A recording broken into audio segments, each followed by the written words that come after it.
لبيك اللهم لبيك لبيك لا شريك لك لبيك إن الحمد والنعمة لك والملك لا شريك لك. الحمد لله رب العالمين والصلاة والسلام على سيد المرسلين أما بعد فأعوذ بالله من الشيطان الرجيم بسم الله الرحمن الرحيم الصلاة والسلام عليك يا رسول الله وعلى آلك وأصحابك يا حبيب الله الصلاة والسلام عليك يا نبي الله وعلى آلك وأصحابك يا نور الله.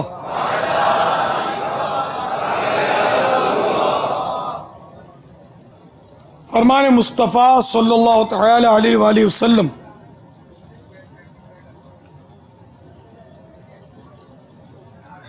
جس نے مجھ پر 10 مرتبہ درود پاک پڑھا اللہ عز و جل اس پر 100 رحمتیں نازل فرماتا ہے. صلو علی الحبیب صلی اللہ تعالی علی محمد. تو بہرحال یہ کہ اگر کوئی نمازیوں کے آگے سے گزرا ہے بھاگتے ہوئے دیکھتے ہوئے کہ نمازی ہے پھر بھی گزر گیا، یا کسی کو کونی ماری ہے اور کسی کو ایذا پہنچائی ہے تو توبہ بھی کافی نہیں ہے. نمازی کے آگے سے گزر گیا ہے تو توبہ کر لے گا تو یہ کافی ہے.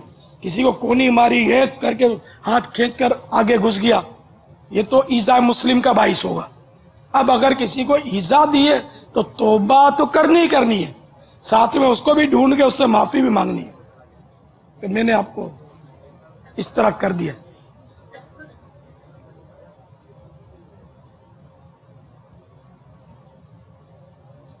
کیسے ہوا؟ اپنا ذہن بنائیے، اپنے دل میں ڈر پیدا کیجیے. اتنی حقوق العباد تلف کرتے ہیں جس کی انتہا نہیں. میں ابھی اپنا ترغیب کے لیے عرض کرتا ہوں، ابھی عید الفطر میں اوپر ہمارے ہاں تو مخصوص گنتی کے عیسائی بھائی تھے 5-7. تو میں جیسے بیٹھا، کچھ بیٹھے ہم لوگ، اب وہ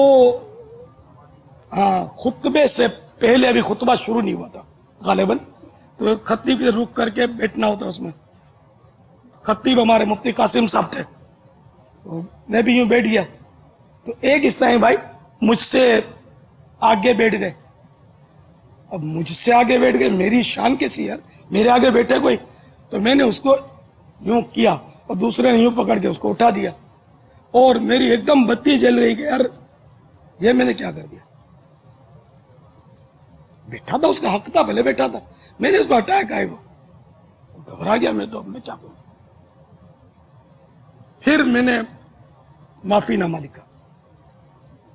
جب وہ تھا بھی ہمارے عملے کا تھا مدنی چینل کے، لیکن بہرحال مسلمان تھا، حق تھا اس کا. وہ بیٹھ گیا. میں کہا کو ہٹاؤں اس کو، میرا حق کیا بنتا ہے اس کو ہٹا دوں. تو میں نے اس کو معافی نامہ لکھا، چٹھی لکھی اور اس کو دے دی. اس نے اشارے سے مجھے اس طرح دیکھا کہ میرے کو اطمینان ہوا کہ اس نے مجھے معاف کر دیا. یہ میں آپ کی ترغیب کے لیے عرض کر رہا ہوں کہ بعض اوقات خطا ہو جاتی ہے. اب میں تو پہاڑ جتنا آدمی ہوں اور بہت بڑا آدمی ہوں، اور میرے آگے کوئی بیٹھے تو ایسی بھول مجھ سے تو متصور ہو سکتی ہے. آپ سے تو شاید ایسی نہ ہوتی ہو، لیکن بہت سو کی عادت ہوتی ہے کہ اس طرح یوں دھکیل دیتے ہیں، یوں کھینچ کے ہٹا دیتے ہیں.